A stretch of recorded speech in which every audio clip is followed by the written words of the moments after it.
अस्सलामुअलैकुम जामी भाई।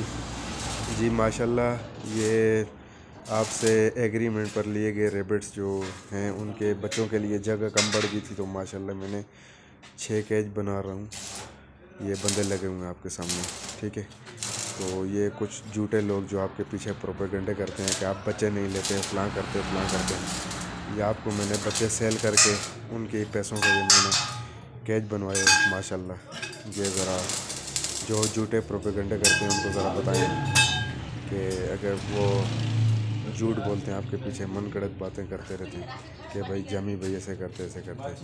ये मैंने आपको जो रैबिट सेल किए थे न्यूजीलैंड वाइट और फॉक्स फ्लेमिश के, ये उनके पैसों का मैं कैश बनवा रहा हूँ, ठीक है। ये बंदे लगे हुए माशाल्लाह। ये हमारे अब्दुर्रज़ाक भाई हैं, ठीक है। और ये दूसरे मुन्ना भाई, माशाल्लाह बहुत अच्छे कारीगर हैं, ये काम ही कैच का करते हैं। जज़ाकल्लाह।